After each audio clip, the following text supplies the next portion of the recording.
Thank you for listening to The History of the Papacy. I am your host, Steve. We are on Facebook and Twitter and on the web, and you can find all by searching for A2Z History page. If you have any questions, comments, or feedback, you can always send me an email to my email address, steve@a2zhistorypage.com.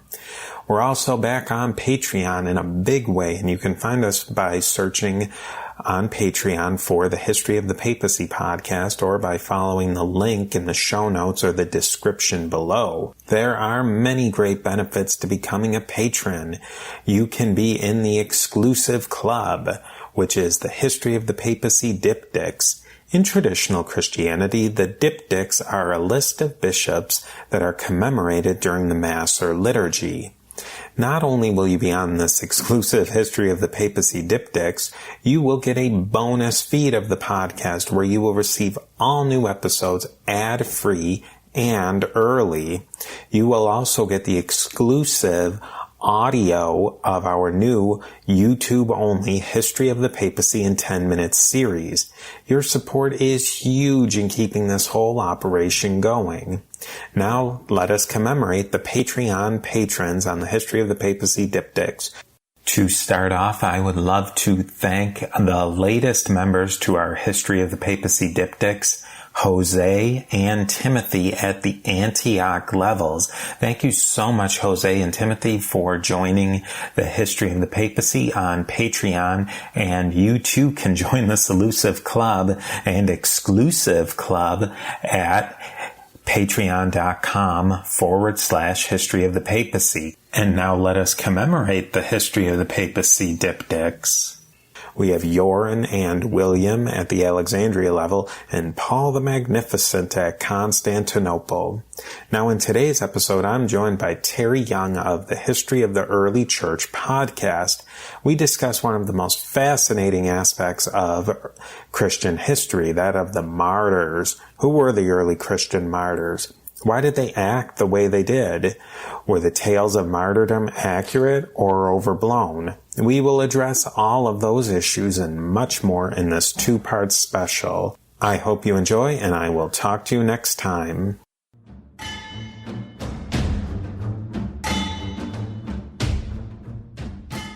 Welcome back to another collaboration between the History of the Early Church and the History of the Papacy podcasts. Today, I am, of course, joined by Terry. Terry, how are you? I'm doing good, Steve. How are you? I'm great, thank you. We're going to talk about martyrdom, especially martyrdom in the early Christian context. Before we get going too far, though, Terry, why don't you tell us a little bit about your show? Sure. So my podcast, The History of the Early Church, is a detailed narrative history podcast of the early church from the beginning, and plan is to go up to the middle of the 5th century. And right now we have just finished in our narrative our coverage of the Great Persecution, the persecution of Diocletian that occurred in the early 4th century, right before and even during the conversion of Constantine the Great, the first Christian emperor. So this actually ties in very well, because with this, we've kind of just reached the end of this era, the era of the persecutions and martyrs to a certain extent. And so we're at that fulcrum in the narrative. So it's a very, very exciting, and I think there'll be a lot of things we'll hit on in this episode that will tie into things that I've covered in the past few episodes. Yeah, it's definitely perfect timing for that, and it's kind of a subsection of what was going on at a really exciting time in Christian history. Yes. Let's start off with a quick overview of what is the context of martyrdom we're talking about today. So the context we're talking about is the persecution and martyrdom of Christians in the Roman Empire in the first 3 centuries AD. So that everything from begins in the mid-1st century, most famously with persecution in Nero, up until the Roman Empire begins its transition away from paganism to Christianity with the figure of Constantine. So it's a long period with a lot of kind of different subsets and details within it. Now, we should probably say that what was the character of martyrdom in those first 3 centuries of Christianity? I think in the modern idea, we get the martyr as maybe a violent character, but that's not necessarily how the early Christians would have saw martyrdom. No. And, of course, the starting point for any early Christian discussion of martyrdom is, of course, the figure of Christ himself, who, sort of obviously kind of ultimate non-violent martyr within Christian understanding.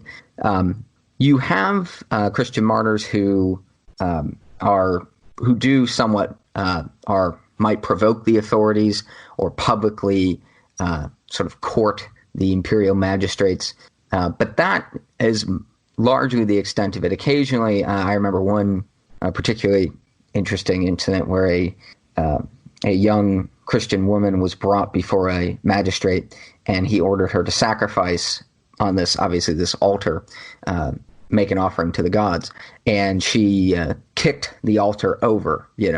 But that's about kind of the most edgy it gets, at least in this period. And then, of course, there are other martyrs who are do not actively seek out martyrdom. It sort of comes and finds them, but they don't resist or fight back. They, again, kind of trying to follow the example of Christ, laying down their life, at least in the accounts that we have.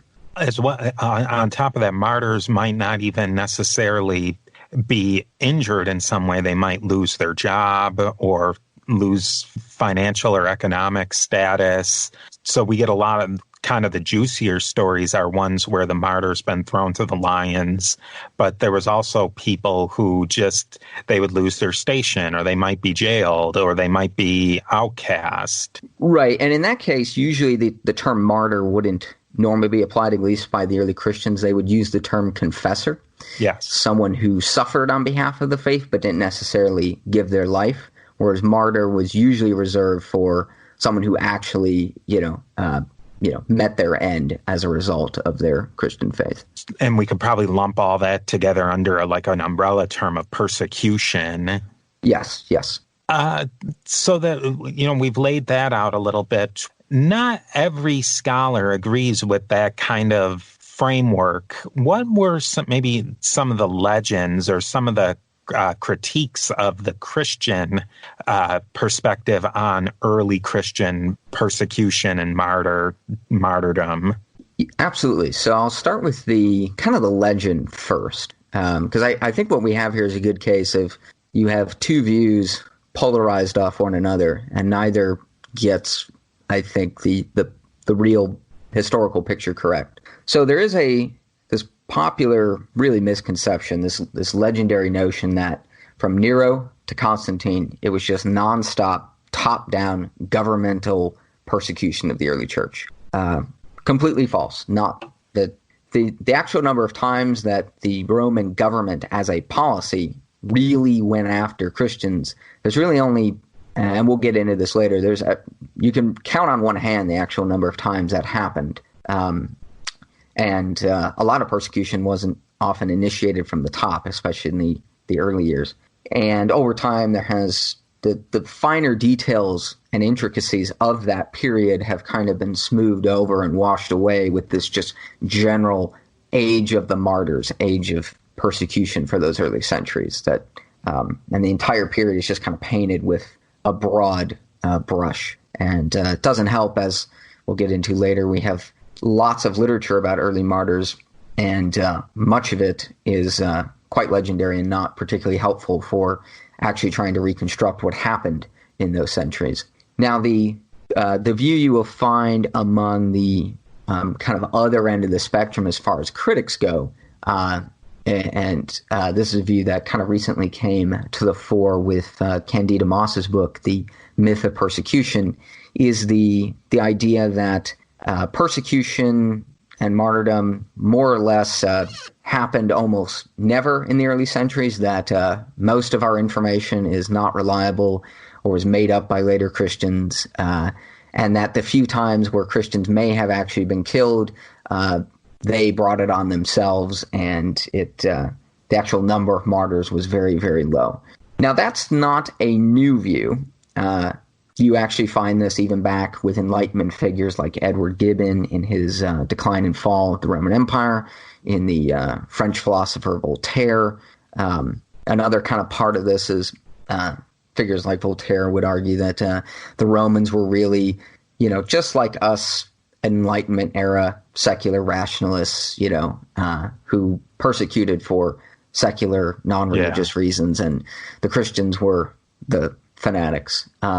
So obviously, I think that view is a reaction to the popular, this legendary view that there was just nonstop state persecution for 3 centuries, or even the somewhat less extreme misconception, which is that there were, quote unquote, 10 persecutions, that 10 different emperors initiated 10 empire-wide persecutions, which is also not accurate, but not as inaccurate, I should say. So with the critics, that they are getting at something that is correct. They are pointing out something that is true. But to quote one of my favorite biblical scholars, Michael Heiser, that skeptical view affirms the obvious and then extrapolates to the unnecessary. I would sort of describe it as an overcorrection of the legendary misconceptions. And so I think the historical reality is in between those views, and more complicated and therefore much more interesting and nuanced. Yeah, I think that is, and when you look at the nuanced argument, isn't as it isn't as polarizing, but it oftentimes is more interesting. Yep, very much so. Let's talk a little bit about the Roman religion, because that plays a lot into how and why the Romans maybe persecuted or tolerated other faiths. And one of the big things about Roman religion was it was very closely tied with the state, and it was a polytheistic religion. So many gods who often they were personified, had human characteristics. The primitive Roman religion was animistic, with household spirits and spirits of nature. There were river spirits and spirits of mountains, things like that. And there was also ancestor worship, plus aspects of ancient Proto-Indo-European religion, such as divination. There was also an adoption of Etruscan religion. So the Romans really did soak up. They had their own ideas, and then as they interacted with other civilizations, they would absorb parts of their religion, particularly with the Greeks. Some of their worship would seep in through the Magna Graecia part of southern Italy, as well as when the Romans conquered Greece. So as the Romans expanded, they would absorb these gods and traditions, especially things from the East would start to come in, like the mystery cults of Mithras, and Greek gods and Greek cults would come in. There was also an imperial cult of worship of the emperor. Then a little bit later on, a worship of a god Sol Invictus would come in as well. The Romans were not fast to persecute religious minorities, but they also weren't the lovey-dovey tolerant people of religion that sometimes people will say. It was really a matter if people worshiped the gods and did their duties to the gods, then the Romans didn't have a huge problem. It was really when they ran into a people or a tribe who weren't going to participate, particularly in things like the imperial cults, that there was problems. So, I mean, Terry, would you say, we can have a little discussion about that, because I'm not sure either. Would you say that the Romans were tolerant? I think we have to, because when we say religious tolerance, we're referring to a modern theory of religious tolerance that mainly comes from the Enlightenment and what have you. And we need to be careful not to impose that on ancient people, and in this case, the Romans. And I think that's where a term like religious tolerance, which means one thing to us, can be problematic. As you pointed out, the Roman religion was very much tied to the state. The central political theology of the Roman state was the Pax Deorum, the peace of the gods. If the gods are supplicated with the right worship that is due to them, they will in turn bless the Roman Empire, and it will be prosperous. If the Romans neglect their duty, the gods will withdraw their protection, and barbarians and plague and famine and all these sort of horrible things will come into effect, and the emperor, even the emperor's life, will be at stake. That is the overriding political theology, ideology of the Roman state, and interesting enough, doesn't actually change post-Constantine either. It remains the Roman way of thinking throughout really the empire's whole history. And so, as you said, they had when they conquered other people, they would often absorb their cults. They had no issue with taking on other religious cults or assimilating local deities to their own.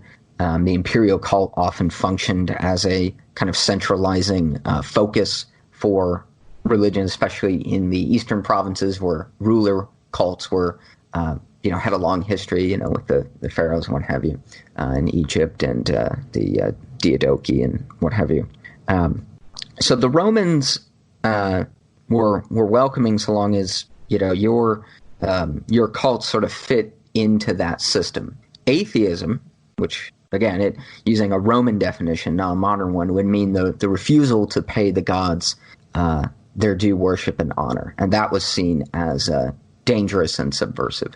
Yeah, I think, and that's going to lead us to our next point of how Christians fit into this Roman perspective on religion. And you really have to talk about the Jews first before you get into the Christians. The Romans had kind of a strange relationship with the Jews. Even though the Jews wouldn't sacrifice to the Roman gods, the imperial administration saw that the Jewish religion had something going for it, and they kind of gave it a pass for many different reasons that are probably not super important to get into here. But they respected that the Jewish religion was obviously very old, that they had strong traditions, so they made it a legal religion, but exempted it from many of the things that the Second Temple Jews of that period would have had major problems with, such as paying certain taxes or participating in military service or committing idolatry to them by sacrificing to the Roman gods. The Romans weren't endlessly tolerant, though, of the Jews and the Jews' religion and how it intersected with the Roman administration. That's why we see things like the Jerusalem temple being destroyed in 69 CE. A few years later, there was another major revolt, the Bar Kokhba revolt. But still, Judaism would have some rough patches and then wind up being tolerated again after that. And the Christians coming out of the Second Temple Judaism, it starts to become a stark line. And this is kind of part of the reason how Judaism and Christianity start to split off, is that the early Christians are not seen as a licit religion, and they're being expected to participate in the Roman cult and the imperial cult, even though they don't see themselves as, well, they see themselves as something else, and they're also seeing that sacrificing to Roman gods as idolatry. Now, and that's some of the reasons why Christianity starts to get the microscope turned on it by the Roman authorities. What were some of the things that the Romans expected of someone who was a citizen of their empire? They didn't expect a lot from them religiously, but they did have a few things that, especially, and it wasn't consistent, but at times people would have to do things for the imperial cult. What type of things did the Roman administration expect a citizen to do and to participate in? Yes. Well, obviously, the local cults were usually, it was expected that people would, in different provinces, would maintain the worship of their local deities, and that would contribute to, again, keeping the gods as a whole happy. The imperial cult was a very good, useful focus, and there's in Pliny the Younger's famous correspondence with the Emperor Trajan in the early 2nd century, actually I think illustrates this quite well when he's writing to the emperor, and he wasn't sure quite how to deal with Christians. He knew that they should be punished, but he ran into some issues which we don't necessarily have to rabbit trail into here. But the central act would be sacrifice. Now that could be an animal, but it could be pouring out a libation or a pinch of incense in front of a cult image of the emperor or the Roman state gods. But often, especially in the East, it'd be a cult statue of the emperor. Now, from the Roman, the Romans that actually lived in Rome, they themselves didn't necessarily regard living emperors as gods, at least yet. The emperor could be deified after death. But so they were technically, what they were doing is paying homage to the genius, the divine guiding spirit that the emperor had. Now, in the East, obviously, would have been perceived different. But that, is as much a demonstration of civic and provincial loyalty as anything else, that you're willing to make this offering to the gods or before an image of the emperor.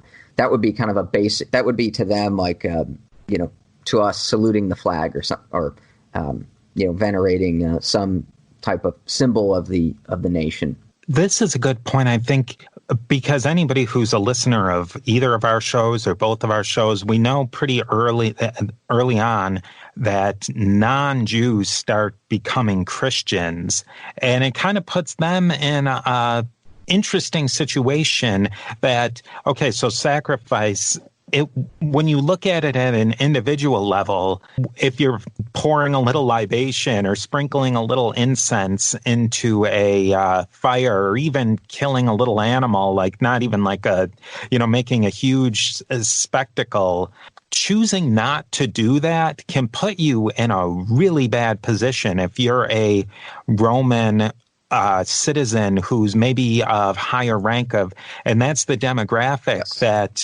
that's starting to become Christian, people who are of a little bit more means. Maybe they're merchants, maybe they're in the civil administration, and they get to the point where you have to do some sort of sacrifice. But like you said, it's not it's hard to say it's not a huge thing, but it's, like you said, it's making just a little veneration towards the state in many cases. But that's something that's at that point, in the way that the Romans are expecting it, not the physical act of it, but the meaning behind that act is something that's completely antithetical to the Christian belief system. And that's putting these people into a kind of a tough corner to be in. Yes, and especially for someone of higher status, it's going to be noticeable, especially if they're on maybe the local city council, a decurion, or somebody of some means who would be expected to be leading their fellow citizens in those acts and even sponsoring them. The perception is obviously, and I think this is partly why in the authentic accounts we have of martyrs, why you often see magistrates who are just sort of flabbergasted and frustrated. Why is this such a big deal? And because from their perspective, this is just a very simple act of demonstrating your loyalty to the empire.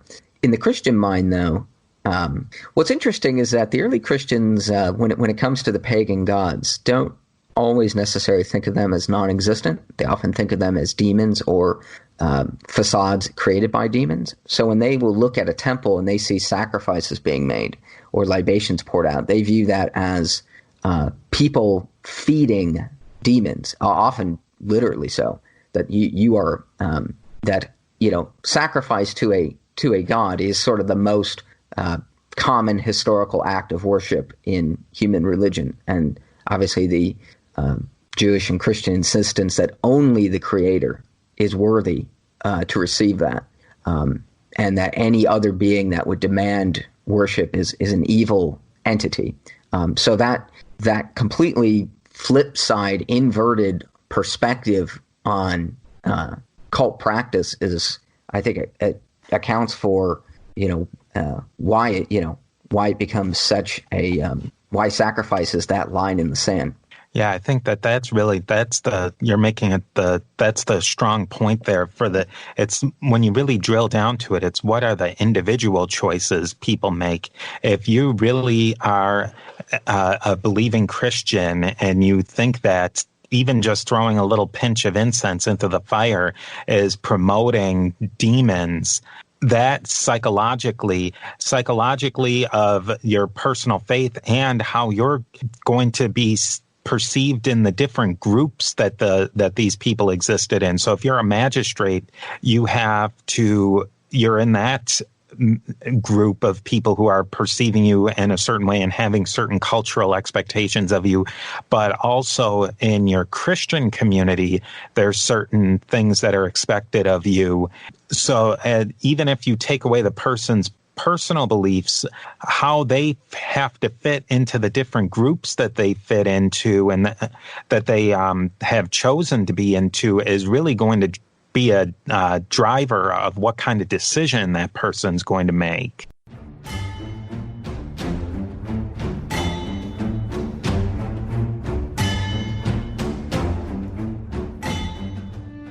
Yes, and you see something kind of like that all the way back with in the letters of Paul, where he's talking about not eating meat that may have been sacrificed to idols, and part of the concern there is that other people may see that and, as a result, come away with the impression that it's okay for Christians to partake in idolatrous meals or things like that. So both outside of the early church and within it, because I think Paul mentions other believers who might be weaker in their faith, seeing someone they look up to who is doing a compromising behavior, and they think, oh, okay, well, that means I can use that as a justification for what I'm doing.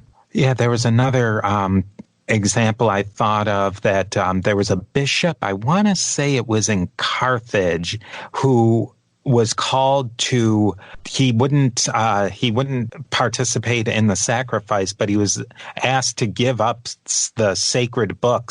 But instead of giving them the Gospels, he gave them a copy of a heretical book that he had hanging around. And so that fine line, okay, yeah, he was giving a heretical book, but his critics were like, you gave something up. Right. And you participated in that. So it's a little different than just purely sacrificing, but it's kind of in that same vein of it's a perspective issue. That's actually interesting because, yes, the individual you're talking about is Mansurius of Carthage. He was the bishop of Carthage during the Great Persecution. He's I'm sure your listeners are familiar with the Donatist schism. My listeners will be hearing about that very soon. But basically a very bitter schism in North Africa that resulted after the Great Persecution over precisely that, people that handed over particularly copies of the scriptures, but even other pieces of church property. And it's interesting that in different parts of the empire, that kind of same action could be perceived differently. So, yeah, some took a really hard line and said, you can't give up anything. You should just basically walk up there and offer yourself up and don't give even heretical books or property or anything. Don't give any of that up to the government.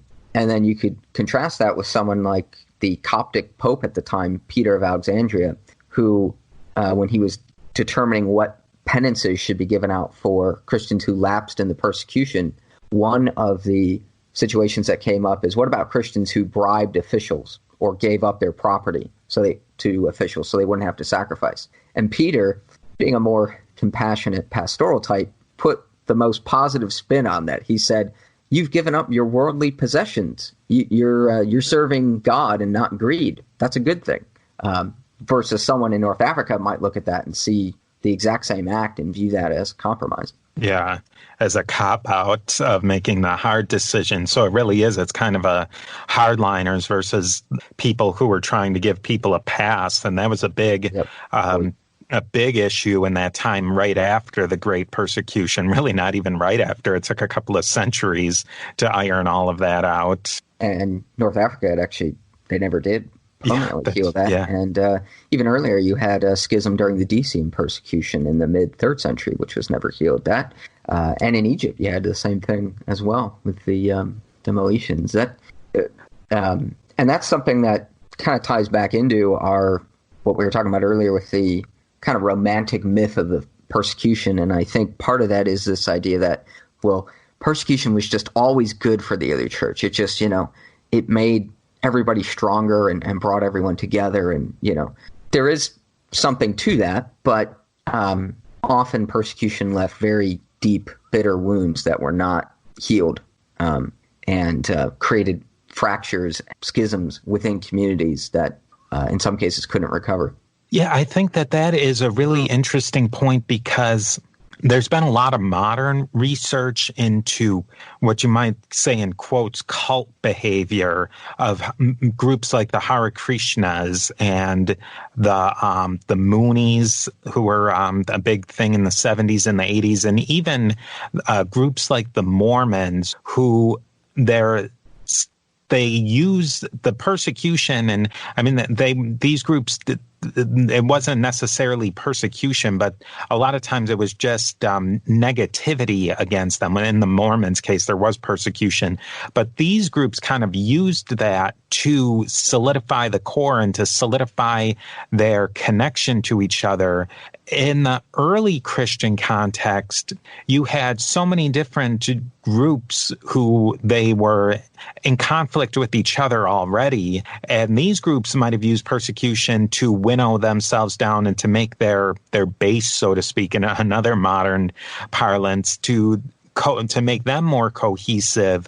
But you also had people like certain popes in the Alexandrian church in Egypt who wanted more universality. So in that case, the persecution really did, it was starting to slice off marginal people who were marginal to the faith. That was one of the issues, and we'll get into this probably a little bit later, but as Christianity, after the Decian persecution and about the 50-ish years until the persecution of Diocletian, there was a huge growth in Christianity amongst people of the higher classes and of people who had no connection to the Jewish faith whatsoever, but they're seeing that, hey, this Christianity thing, it's, I like the faith aspect of it, but it's also putting me in connection with other people who I can maybe grow with financially or grow with and more power in the community. So those people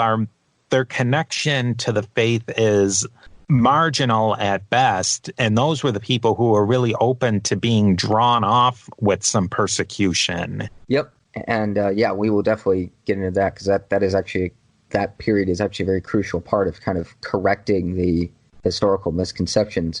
I think in a lot of cases it boils down to competing visions of what the Christian church is. You have those like groups like the Dantes and the Novatians and the Meletians, who see the church as something that needs to be pure. It is a city on the hill, and its numbers are very small, and it is very exclusive. I think even the Novatians called themselves the Church of the Pure, if I'm remembering correctly. And then you have the other view, which is the church is a hospital for sinners, and you are going to have a mix of people in it. And so that tension between those two wings is a consistent theme in early Christianity. Yeah, and I think one last thing that's probably worth mentioning before we dive into the main section of some of these different frameworks of how we can, in the historiography of martyrdom, is that there's been some study of why people make certain decisions, especially decisions that might be seen as irrational, like putting yourself in harm's way and even your family into harm's way for your religion might be seen as an irrational decision. A lot has been written about this in game theory, which is a philosophical and economic approach to how people make decisions. And we can probably put some links to some different things, but there's a thing called the prisoner's dilemma in game theory, and some people have wrote something called the martyr's dilemma, and they really drill into how people can make individual decisions that may seem irrational from the outside, but when you drill into the the different factors of why they make the decision, then it seems that it's a completely rational decision. And martyrdom, in the Christian context, or even one of the articles that I read was about why somebody might make a decision like in war to jump on a hand grenade. That seems like a completely irrational decision, but it actually can be a rational decision if you play out all of the game theory. So that's definitely something. If people have more questions about that, we can put some links in the show notes about that whole decision-making process. This isn't completely in a bubble. There's been a lot of work done on why people make these sorts of decisions. So there's definitely a lot more research that people, if you're interested in looking into that, the whole game theory, we can post some articles on that. But Terry, using maybe some of that and what we've talked about so far, can you give us maybe a framework of the basis for Roman persecution? And we're really looking at this time period from the early part of the 1st century CE getting into the 300s. How should we look at that period of Roman persecution? Absolutely. So we kind of started off talking about, you have the legendary view of, just nonstop state persecution for 300 years. We know that's false. And there's a somewhat less extreme view of 10 persecutions. That's not accurate either. But then you have the very skeptical view, which kind of goes too far the other way and overcorrects that. So what is kind of at a high level, the accurate grand sort of narrative, if you will, of Roman persecution of early Christians? So we've kind of talked about the basis. The main basis for Roman persecution doesn't really alter. It's Christians promote atheism. They are a threat to the peace of the gods. Unlike the Jews, who have antiquity, who kind of have a national deity in their land, which can kind of fit into our way we conceive of a global pantheon, if you will. Christians don't have a nation. They don't have a law. They're just everywhere, all over the place, and they are actively spreading their message and encouraging other people to be members of their group, which, from a Roman perspective, is subversive and detrimental to the well-being of society as a whole. So, so of course, the first persecution of Christians is famously under the Emperor Nero, where he scapegoats them in 64 for the Great Fire of Rome. But after that, it quickly escalates, and they are targeted just for their general attitude towards Roman religion and society. From that moment on, Nero doesn't decree any formal law. There's no need to, because every Roman citizen is going to agree that anything that threatens the Pax Deorum is something that should be suppressed. It's an unwritten law. There's no need to issue a formal decree. So for the next almost 2 centuries, Christianity is illegal, and it is subject to sporadic persecution. Christians are small, and so in some parts of the empire there are no Christians at all, and then other parts there are more so in the Greek East, and in the West it's mostly areas like Rome and North Africa. And so persecution is local, sporadic. It has a lot more to do with the local governor or the local population and their attitudes towards Christians. The emperors themselves are actually very rarely involved at this stage. Occasionally they will be, like with Pliny's correspondence with Trajan, as we mentioned earlier. The other part, though, that goes along with that, especially in the early centuries, 1st and 2nd century, not much is known generally about Christianity. So there is you see in a lot of texts, the accusations that Christians are cannibals or commit incest, which seem to be misunderstandings of the Eucharist and Christian terminology of themselves as brothers and sisters in the Lord. And that's partly why the apologists, figures like Justin Martyr and what have you, write the writings they do to educate their fellow citizens that Christians don't do these things, that the only thing they're actually killed for really is the Christian name. And that seems to pay off somewhat, because by the late 2nd and early 3rd century, we do see Christianity's public profile gain a bit of respectability. A A pagan philosopher named Celsus at the end of the 2nd century considers it worthy enough to actually write a full-length critique of. You and I did a previous collaboration episode on the early church father Origen of Alexandria, who his career is in the early 3rd century, and he famously had correspondence with a Roman imperial governor, with members of the imperial family, even wrote a letter to the Emperor Philip the Arabian. So you see Christians gain a certain measure of respect. It seems, and we start to see in the early 3rd century, the old slanders disappear, and when Christians are persecuted, it's just for the Christian name.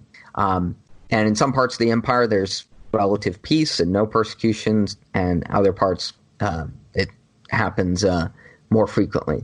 But that's an important transition difference between kind of 3rd and 2nd century Christianity is their kind of public respectability that they gain somewhat. Then, now, of course, in the 3rd century, the Roman Empire nearly falls apart. I'm sure both our listeners are aware. The crisis of the 3rd century, the Roman Empire has a 50-year period of almost nonstop civil war. There's plague at one point. The empire even fractures into 3 empires at one point. And naturally, this is perceived by any traditionally minded Roman as the fact that the Pax Deorum, the peace of the gods, has been lost. Clearly, we are doing something wrong that has caused Jupiter and the gods to abandon us. So it is no surprise then in the mid-3rd century that we get for the first time, what can rightly be called imperial persecutions. Not necessarily the first time an emperor has been involved in persecution, but the first time we see central government policy concern itself with persecuting Christians. So in 250, the new emperor Decius issues an edict ordering all subjects of the Roman Empire, except Jews, to offer sacrifices to the gods on behalf of the emperor and the state. And it's his belief, naturally, that the central act of worshiping the gods, offering sacrifice, will restore the favor of the gods. Now, with Decius, it's interesting. Some have, how to phrase this, tried to sort of argue that he accidentally persecuted Christians, that his main goal was to restore the favor of the gods, and that persecuting Christians for not complying with his sacrificial edict, that was sort of, he didn't intend for that to happen. This, I think, is another case of affirming the obvious, but then going too far. It's definitely clear, they're definitely right, that Decius's main goal was absolutely to restore the favor of the gods. No question there. But given Christianity's public profile at the time, the idea that he was not aware that this was going to result in the persecution of Christians seems really hard to believe. And I think in his mind and in his government's mind, it would have been a natural corollary. Well, of course, we need to force the Christians back to the gods of their ancestors, because that's part of the problem. That's part of why the gods are upset with us, is because Christianity has spread. Not the only reason, but... Yeah, they're a growing movement. Even though they're not a huge percentage of the population, they're a large enough minority to be noticed, right. Yes. And be on the radar. Especially in big cities like Rome and Carthage and Alexandria, where...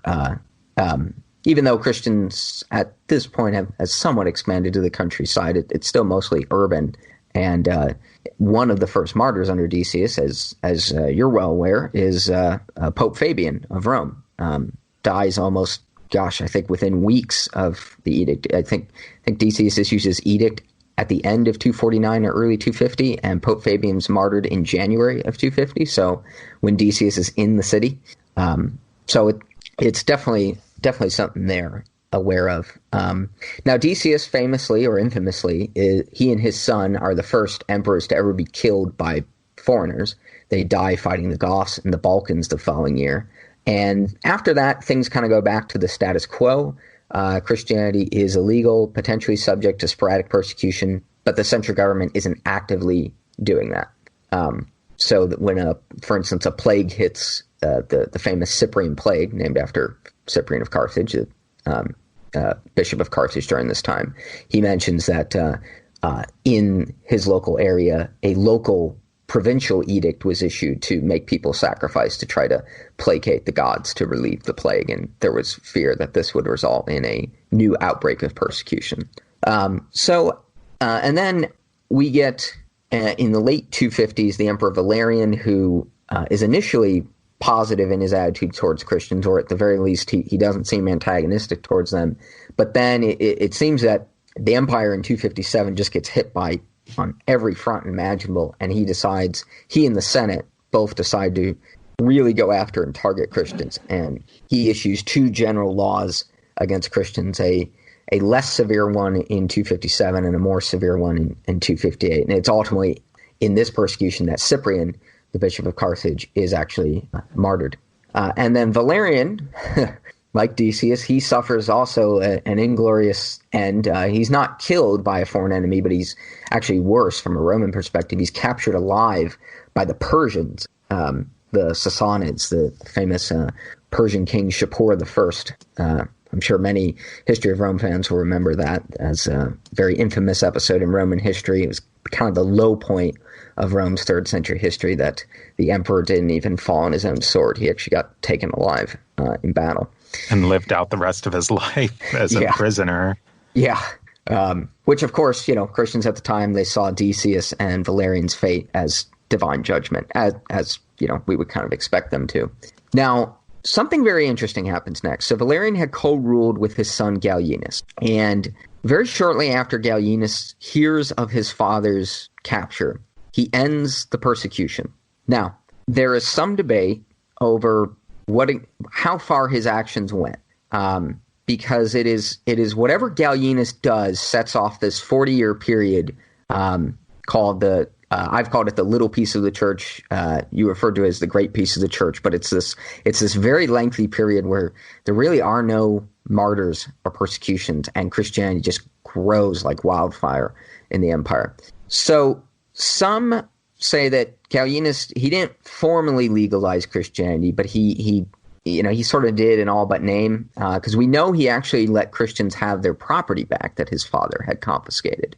We even have a rescript from him to the Bishop of Alexandria saying, the people that are currently squatting in your churches, you can use my law to evict them and get your property back. I happen to think that he actually did formally legalize Christianity in the summer of 260. I think his recognition of their property rights is testament to that, because governments don't really recognize the property rights of illegal organizations. Now, that's neither here nor there, because the ultimate effect is still the same. But it's a very important moment. I really wish we had better sources for Gallienus. Unfortunately, most of what we have about him is just not very reliable. It'd be really nice to know what his motivations were in doing all this, but either way, it's a very crucial moment. And for the next 40 years or so, Christianity is not persecuted, and we don't hear really of martyrs. We hear of some what we might call conscientious objectors who refuse Roman service because they view it as incompatible with their Christianity. But they're martyred for their refusal, not necessarily because of their Christian faith. And Christianity grows. It grows in the countryside. It grows up all levels of the social ladder. The Emperor Diocletian, ironically enough, he appoints a Christian presbyter as he puts him in charge of the imperial purple dye factory in Tyre, in Phoenicia, modern-day Lebanon, where they actually make the purple robes, or the dye for the purple robes of the emperors. There's Christian eunuchs in the imperial palace who are on good terms with the emperor. It's a very crucial time, very important time, but one that's not often well known about. It gets glossed over, especially by that kind of legendary view that this whole time period is just nonstop persecution. But you have a very long 40-year period where Christianity is really thriving.